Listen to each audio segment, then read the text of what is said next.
Good morning students, good morning class. तो जैसा कि आपको पता है, प्रदीप सर आपको 10th क्लास की साइंस पढ़ाते हैं। कुछ रीजन था जिस वजह से हमने साइंस क्लास जो है वो बीच में बंद कर रखी थी, क्योंकि आपको पता है कि 2020 के अंदर हमारे पास एक प्राकृतिक आपदा, ठीक है, यानी कोरोना हमारे पास बीच में आया। ठीक है, कुछ बीमारी है जैसा कि अभी नॉर्मल हो चुका है। तो कोरोना की वजह से हमारा जो सिलेबस था उसमें कुछ ना कुछ अप डाउन होना था, यानी कुछ ना कुछ चैप्टर हटने थे और कुछ ना कुछ के जो चैप्टर थे उनके नंबर बढ़ने थे। इस वजह से हमने क्या है, बीच में क्लास रोक दी थी, क्योंकि हमारे पास साइंस में 20 चैप्टर है। अब ऐसा चैप्टर हम पढ़ा देते जो आपके सिलेबस हट जाता तो आपके वो फायदेमंद नहीं होता, इसलिए हमने क्या किया, साइंस की क्लास को बीच में रोक दिया था। अब हमारे पास राजस्थान बोर्ड ने पूरा पीडीएफ में बता दिया है कि इस चैप्टर से ये टॉपिक हट गया है या ये हमारा चैप्टर यहाँ से पूरा हट गया है और इस चैप्टर के इतने मार्क्स है, ये सब हमें बता दिया गया है। ठीक है, यदि किसी स्टूडेंट को पता नहीं है तो हमारे पास ये व्हाट्सएप नंबर है 8118854672। ठीक है, इस पर आप मुझे हाई कर देना। ठीक है, उसमें लिख देना कि सर मैं 10th क्लास का हूँ, मुझे पीडीएफ प्रोवाइड कर दीजिए। जो भी सिलेबस चेंज हुआ है उसकी पीडीएफ मैं आपको प्रोवाइड कर दूंगा। ठीक है, अब आगे समझिए कि जैसे कोरोना काल में हमारे पास चैप्टर हटे तो क्या हुआ होगा कि जो चैप्टर हटे उनके कुछ ना कुछ मार्क्स होंगे।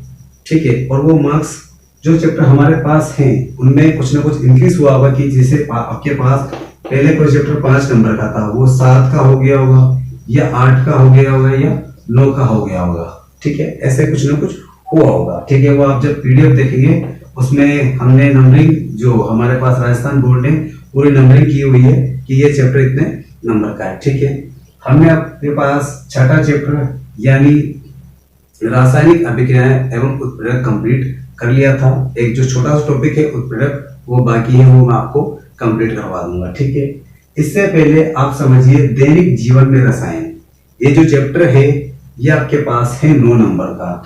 इस अकॉर्डिंग सिलेबस चेंज हुआ है, उसके अनुसार ये जो चैप्टर है आपके पास 9 नंबर का है और इसके जो बाजार चैप्टर है रासायनिक अभिक्रिया उत्प्रेरक वो हो गया है 7 नंबर का। तो 9 और 7 यानी कितने का आपके पास 16, यानी 2 चैप्टर से आप क्या हो जाएंगे, पास हो जाएंगे। ये तो आपके पास 2 चैप्टर से आपके पासिंग मार्क्स है। जो एक डर रहता है ना कि हाँ सर मैं फेल हो जाऊंगा, यानी साइंस में पास कराने की जिम्मेदारी सिर्फ 2 चैप्टर की इस साल, सबसे बड़ा फायदा ये है। और साइंस में इस साल 100 में से 100 भी सबसे ज्यादा आएंगे, क्योंकि रीजन क्या है, चैप्टर कम है और उनका वेटेज क्या है, मार्क्स का क्या है, ज्यादा है। तो आसानी से आप उस चैप्टर को पहले भी पढ़ते 5 नंबर के लिए, अब उस चैप्टर को पढ़ोगे आप 9 नंबर के लिए। ठीक है, तो यानी आपका जो पढ़ने का स्टेमिना है वो भी अपने आप बढ़ जाएगा। ठीक है, तो आपको मेहनत करनी है और एग्जाम में नंबर लाने की जो जिम्मेदारी है वो किसकी है, वो प्रदीप सर आपको दिला देंगे। ठीक है, तो जैसा कि हमने 6 नंबर का चैप्टर कंप्लीट कर लिया था, यदि आपको कुछ प्रॉब्लम हो तो आप मुझे कमेंट कर सकते हैं। ठीक है, अब आप देखिए दैनिक जीवन में रसायन। ठीक है, रसायन यानी रासायनिक पदार्थ होंगे। रसायन यानी क्या होंगे, रासायनिक पदार्थ होंगे जिनका हमारा दैनिक जीवन में क्या महत्व है, कहाँ कहाँ यूज होते हैं, इसके बारे में हम इस चैप्टर के अंदर पढ़ेंगे। ठीक है, अब हमारे पास इस चैप्टर के अंतर्गत जो सबसे पहला टॉपिक आता है वो आता है अम्ल। ठीक है, अम्ल किसे कहते हैं। दूसरा हमारे पास आता है क्षार और तीसरा हमारे पास वर्ड आता है लवण। ठीक है, अम्ल क्या होता है, क्षार क्या होता है और लवण क्या होता है। ठीक है, अम्ल आप सीधा सा मतलब जो एक बेसिक लैंग्वेज है उसको समझिए। अम्ल का मतलब इंग्लिश में आप लिख सकते हैं एसिड। एसिड बोला जाता है इसको बेस और इसको साल्ट, नमक बोला जाता है। साल्ट यानी लवण बोला जाता है। ठीक है, यानी एसिड, एसिड्स का अर्थ क्या होता है, एसिड का अर्थ होता है खट्टा, यानी वे पदार्थ जो स्वाद में क्या होते हैं, खट्टे होते हैं, उन्हें क्या बोला जाता है, अम्ल बोला जाता है। जैसे आपके पास नींबू है, ठीक है, नींबू में कोई ना कोई क्या होगा, अम्ल होगा। ठीक है, टमाटर है उसमें भी क्या होगा, अम्ल होगा। ठीक है, अचार है उसमें भी क्या होगा, अम्ल होगा। ठीक है, यानी ऐसे पदार्थ जो स्वाद में कैसे होते हैं, खट्टे होते हैं, क्या कहलाते हैं आपके पास, अम्ल कहलाते हैं। ठीक है, ये तो आपके पास अम्ल की एक जनरल परिभाषा हो गई समझने के लिए। ठीक है, दूसरा आपके पास होता है क्षार। ठीक है, क्षार क्या होता है, क्षार यानी जो स्वाद में क्या होते हैं, स्वाद में कैसे होते हैं, कड़वे, कैसे होते हैं, कड़वे व तीखे होते हैं। कैसे होते हैं, कड़वे व तीखे होते हैं, उन्हें क्या बोला जाता है, क्षार बोला जाता है। किसी पदार्थ को आप जब टेस्ट करेंगे, जैसे साबुन होता है, ठीक है, नहाने का साबुन, आप उसको थोड़ा सा जीभ पर लगाइए तो आपको कैसा लगेगा, कड़वा कड़वा लगेगा, तो वो क्या है, वहां पर आपके पास क्षार हो जाएगा। ठीक है, अब लवण किसे कहते हैं उसको आप समझिए। ठीक है, एक एग्जाम्पल के थ्रू आपको समझाते हैं कि आपके पास है अम्ल HCl, हाइड्रोक्लोरिक अम्ल है। क्या है, हाइड्रोक्लोरिक अम्ल है, और कोई क्षार है आपके पास NaOH। ठीक है, अब आप देखिए रिएक्शन कराएंगे तो क्या बनेगा, यहां से OH और यहां से H, यानी जल बाहर निकल जाएगा, यानी NaCl प्लस H2O। ठीक है, यानी क्या हुआ, कोई पदार्थ बना और क्या निकला, जल बना। ठीक है, यानी ये क्या है, NaCl क्या आपके पास, नमक, इसे क्या बोला जाता है, साधारण नमक, सोडियम क्लोराइड क्या बोला जाता है, ये आपके पास क्या है, साधारण नमक है, जिसे रासायनिक नाम क्या है इसका, सोडियम क्लोराइड।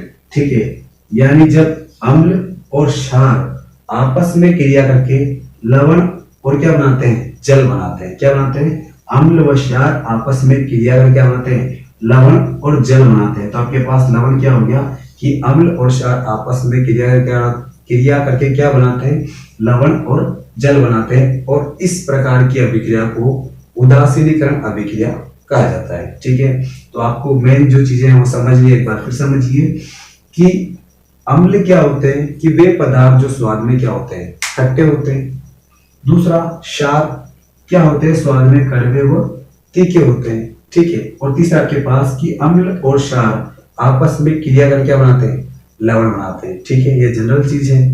अब हम समझते हैं डीपली किसको, अम्ल को, कि अम्ल के बारे में आगे एग्जाम में हमें कैसे लिखना है, क्योंकि हमारे पास 9 नंबर का चैप्टर है। अब हम ऐसे तो लिख नहीं सकते कि सर अम्ल स्वाद में खट्टा होता है। ठीक है, होगी परिभाषा। अब अम्ल की जो क्वालिटी है उनके बारे में हम देखते हैं, तो आप टॉपिक डाल लीजिए अम्ल।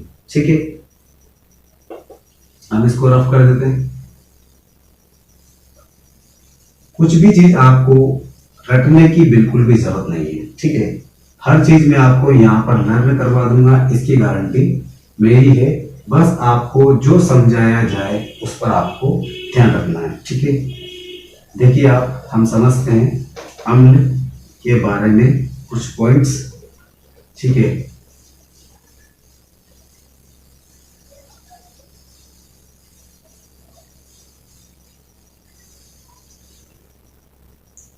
तो स्टूडेंट आप टॉपिक डाल लीजिए अम्ल। अम्ल यानी एसिड्स।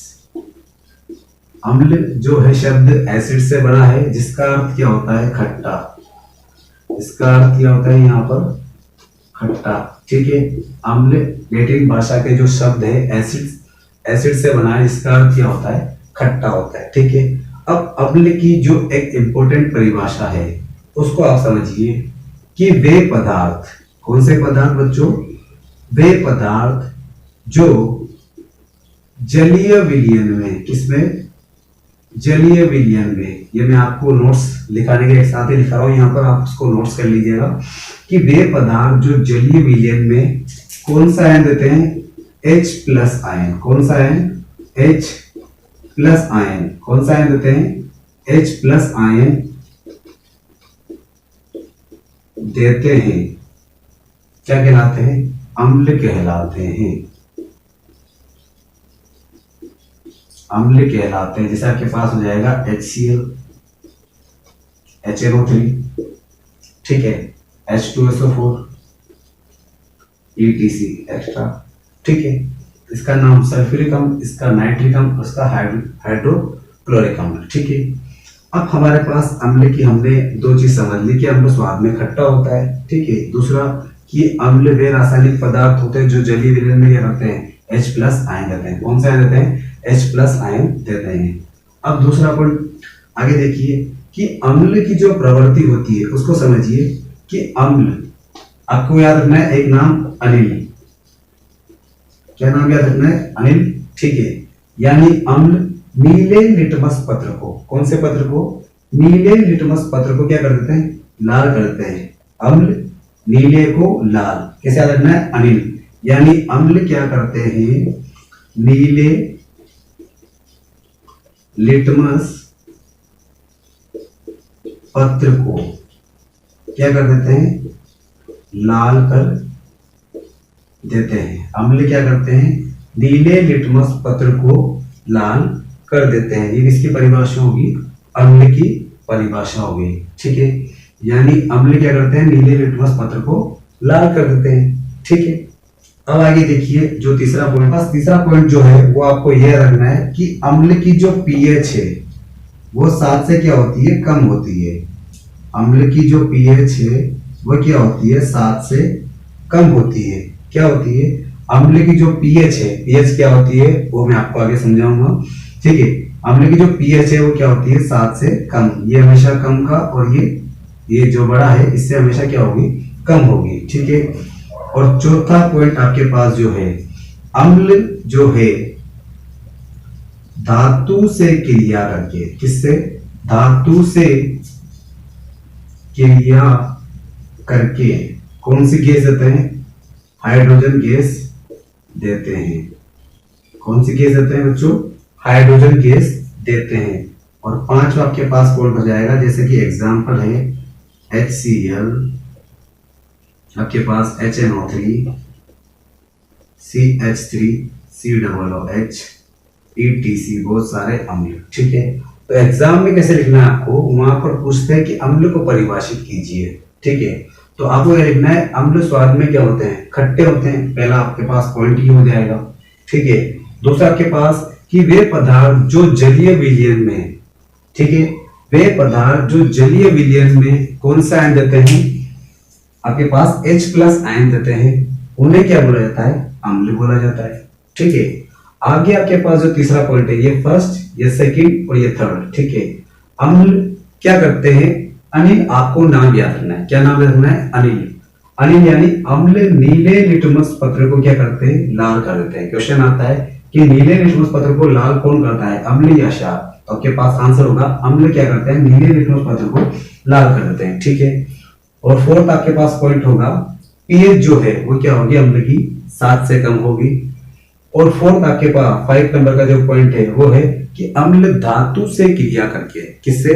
कि अम्ल धातु से क्रिया करके कौन सी गैस देते हैं? हाइड्रोजन गैस देते हैं। और आपके पास एग्जांपल है HCl, हाइड्रोक्लोरिक अम्ल, नाइट्रिक अम्ल, CH3, COOH यानी एसिटिक अम्ल, ठीक है। ये अम्ल के बारे में हो गया, ठीक है। अब हम समझते हैं क्षार के बारे में, ठीक है। इसको मैं ऑफ कर देता हूं। ये क्लास थोड़ी लंबी होगी, लेकिन ये है कि आपका टॉपिक क्लियर हो जाएगा। कैसे?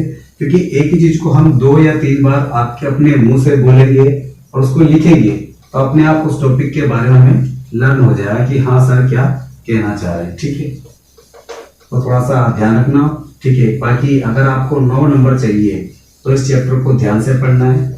और मैं कह रहा हूं कि ऐसा कोई क्वेश्चन नहीं होगा जो अपने नोट्स से या अपनी क्लास से बाहर होगा, ठीक है।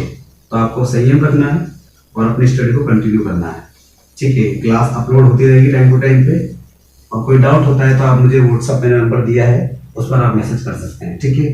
तो अम्ल हमने समझ लिया है। अब लिखते हैं क्षार। क्षार यानी बेस, ठीक है। ये स्वाद में क्या होते हैं? कड़वे होते हैं। पहला क्या होगा? ये स्वाद में कड़वे व तीखे होते हैं। स्वाद में कड़वे व तीखे होते हैं, ठीक है। थोड़ा साइज कम है, उसको समझ लेना कि स्वाद में कड़वे व तीखे होते हैं, ठीक है। दूसरा आपके पास, अब हमने H+ आयन अम्ल में लिखा था, तो इसमें ध्यान रखना है कि क्षार क्या करते हैं? जलीय विलयन में, किसमें बच्चों? जलीय विलयन में OH- आयन यानी हाइड्रोक्साइड आयन, क्या बोलते हैं इसको?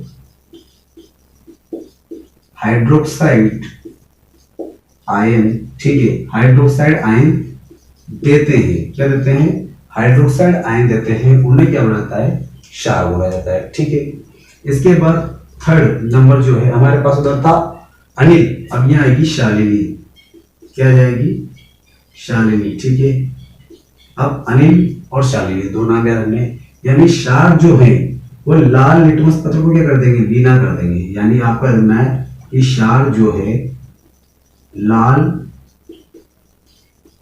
लिटमस पत्र को क्या कर देते हैं, नीला कर देते हैं। ठीक है, जस्ट उसका अपोजिट लिखना है। और चौथा हमारे पास जो है उसको आप समझिए कि हमने लिखा था कि जो अम्ल है उसकी पीएच क्या होगी, 7 से कम होगी। ठीक है, लेकिन जो क्षार है इसकी पीएच क्या होगी, क्षार की जो पीएच है वो क्या होगी, 7 से ज्यादा होगी। और आपके पास एग्जाम्पल है NaOH, sodium hydroxide, potassium hydroxide. ठीक है, ETC एग्जाम्पल बहुत सारे हो सकते हैं। तो यानी आपको याद रखना है कि क्षार, ठीक है, यानी स्वाद में कैसे होते हैं, कड़वे होते हैं। स्वाद में कैसे होंगे बच्चों, स्वाद में कैसे होंगे, कड़वे होंगे। ठीक है, और क्षार क्या होंगे, जली विलयन में OH माइनस आयन देंगे। कौन सा देंगे, OH। अम्ल देंगे H प्लस और ये देंगे OH। कैसे याद रखना है कि जब आप जल को तोड़ोगे तो H प्लस और OH माइनस आयन बनेगा। ठीक है, अब H प्लस यानी पहले आ रहा है तो कौन देगा, अम्ल देगा, ऐसा सोच लीजिए। और बाद में आया तो क्षार देगा, ऐसा सोचना है आपको। ट्रिक है ये सिर्फ याद करने की, ठीक है ना, कि हाँ अम्ल H प्लस आयन देगा और OH माइनस कौन देगा, क्षार देगा। ठीक है, वो नीले लिटमस पत्र को क्या करता है, लाल कर देता है, और ये लाल को क्या करता है, नीला करता है। नाम कैसे रखना है, शालिनी। ठीक है, अम्ल की जो क्षार की जो पीएच है वो क्या होती है, 7 से अधिक होती है। ठीक है, और एग्जाम्पल आपके पास है NaOH, sodium hydroxide, potassium hydroxide, magnesium hydroxide. बहुत सारे एग्जाम्पल हो सकते हैं लिखाने में, लेकिन आपको 2-3 लिखने हैं। ठीक है, हमारे पास अम्ल और क्षार कंप्लीट हो चुका है। ठीक है, बाकी जो है लवण उसको भी हम आज की क्लास के अंदर कंप्लीट कर लेते हैं। ठीक है, तो स्टूडेंट अब हम समझते हैं लवण। लवण के बारे में आपको सिर्फ एक चीज याद रखनी है, ये आपके पास साल्ट होता है, यानी अम्ल और क्षार। ठीक है, अम्ल और क्षार जब आपस में क्रिया करेंगे तो क्या बनेगा, लवण और जल बनेगा। जैसा कि आपके पास एग्जाम्पल है, ठीक है, ये आपके पास हाइड्रोक्लोरिक अम्ल, ये आपके पास सॉरी, ये आपके पास NaOH, सोडियम हाइड्रोक्साइड, तो क्या बनेगा आपके पास NaCl और यहाँ पर H2O। ठीक है, एग्जाम्पल जो है जैसे आपके पास NaCl हो गया, NH4Cl हो गया, अमोनियम क्लोराइड हो गया। ठीक है, ऐसे बहुत सारे लवण आपके पास हो सकते हैं। ठीक है, क्योंकि कैसे बना, NH4OH, सोडियम अमोनियम हाइड्रोक्साइड और हाइड्रोक्लोरिक अम्ल आपस में क्रिया करेंगे तो क्या बनेगा, अमोनियम क्लोराइड आपके पास लवण बन जाएगा। इसे नौसादनिक बोला जाता है। ठीक है, तो आपके पास लवण की परिभाषा क्या होगी कि अम्ल और क्षार आपस में क्रिया करके क्या बनाएंगे, लवण और जल बनाएंगे। आपके पास ये रिएक्शन आपको लिखनी है, एग्जाम में ये रिएक्शन लिखनी है, और उसके पास 1-2 एग्जाम्पल नीचे लिखने की ये आपके पास लवण है। ठीक है, यानी आपके पास आज की क्लास में अम्ल कंप्लीट हो गया, क्षार कंप्लीट हो गया और लवण कंप्लीट हो गया। ठीक है, जैसा कि आपके एग्जाम में सिलेबस दिया है कि अम्ल क्षार लवण। ठीक है, अम्ल क्षार लवण को हमने समझ लिया है। इसके बाद जो हमारा टॉपिक है वो होगा पीएच स्केल। अभी हमने लिखा था पीएच, वो पीएच क्या होती है इसके बारे में आपको समझा दूंगा अगली क्लास के अंदर। Thank you so much. यदि वीडियो अच्छा लगा है तो वीडियो को लाइक करें, चैनल सब्सक्राइब नहीं किया तो चैनल को सब्सक्राइब करें और बेल आइकन दबा दें, ताकि वीडियो अपडेट आपको टाइम टू टाइम पर मिलती रहे। प्रदीप कुमार, राजस्थान, देखते रहिए।